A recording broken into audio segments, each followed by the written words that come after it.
seorang tokoh sakti yang namanya begitu melegenda di tanah Jawa, adalah sang pembawa peradaban dan pencipta aksara Jawa. Dialah Aji Saka. Siapakah dia sebenarnya? Adakah peninggalan historisnya? Apakah dia tokoh sejarah? Ataukah dia hanya tokoh rekahan para pujangga? Ayo kita pelajari.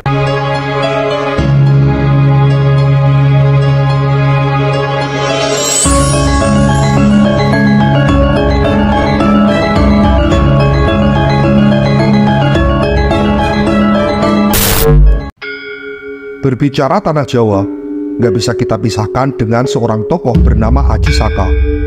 Dia dianggap sebagai sang pembawa peradaban di tanah Jawa. Siapakah dia sebenarnya? Banyak sekali sumber serat dan kitab tentang tokoh Aji Saka ini. Serat Manikmaya mengisahkan Aji Saka bersahabat dengan Nabi Muhammad, tapi ia berbuat salah kepada Nabi, maka ia diutus untuk mengembara, mengajar, hingga akhirnya sampai ke tanah Jawa.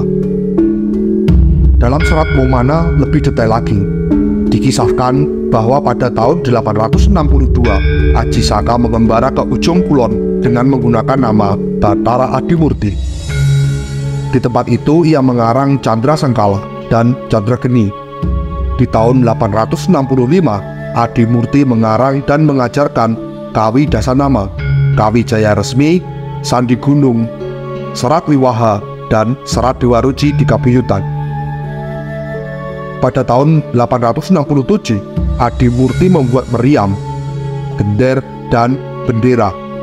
Serta pada tahun 868, ia mengarang Sastra Rukmakala dan Sastra Gerendra. Setelah itu, Adimurti melanjutkan pengembaraannya ke Tanah Bangwetan dan beristirahat di Pulau Majeti. Selanjutnya ia pindah ke Danaraja dan pada tahun 899 menjadi guru sastra. Pada tahun 925 ia bermukim di Medang ketika Prabu Dewata Cengkar bertahta di negeri itu. Setelah ia mengalahkan Dewata Cengkar pada tahun 1002, Batara Adimurti dinobatkan menjadi Raja Medang dengan gelar Prabu Girimurti, dan pada tahun 1003 Prabu Girimurti mencipta aksara yang disebut dengan sastra Rimbak, yang mana adalah aksara Honocoroko. Selanjutnya dalam serat Aji Saka lebih hebat lagi.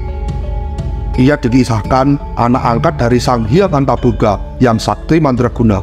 Tapi ayah angkatnya itu bilang kalau dia nggak ada apa-apanya dibanding dengan Nabi Muhammad. Maka kemudian ia pergi ke Mekah dan berguru dengan Nabi Muhammad. Setelah 20 tahun berguru, ia pun kembali ke tanah Jawa bersama dengan dua sahabatnya, Dora dan Sembada. Di luar tiga versi tadi, masih banyak lagi kisah Aji Saka yang beredar di masyarakat, seperti versi Esmith yang Aji Saka dianggap sebagai Raja Sindok dari Medang, Aji Saka versi masyarakat Tengger yang dianggap cikal bakal, dan masih banyak versi Aji Saka yang lain. Lalu, mana yang benar? Dari mana sebenarnya Aji Saka? Jika melihat dari berbagai sumber tadi, ada beberapa perbedaan dari mana asal Aji Saka. Ada yang bilang Aji Saka berasal dari India. Serat Manikmaya berpendapat ia dari negeri Antah Berantah.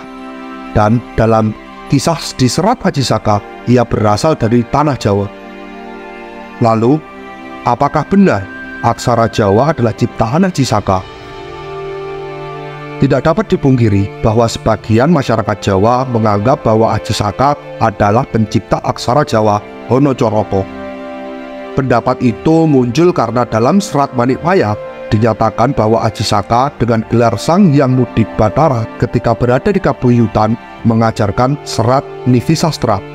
Namun, pendapat itu kemudian dibantah oleh sejarawan Purbacaraka.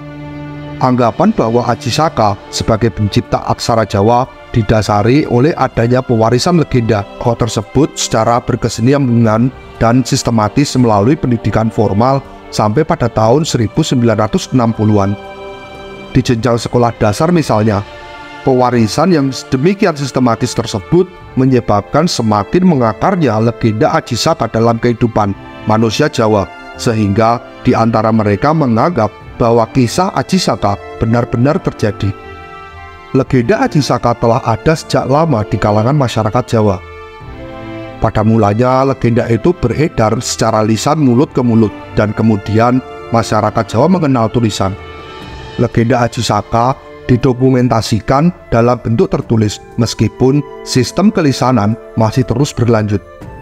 Beredarnya legenda Aji Saka yang berlanjut terus-menerus, baik secara lisan maupun tertulis, mengakibatkan terjadinya berbagai variasi legenda itu, dan pada gilirannya menimbulkan versi-versi yang beraneka ragam.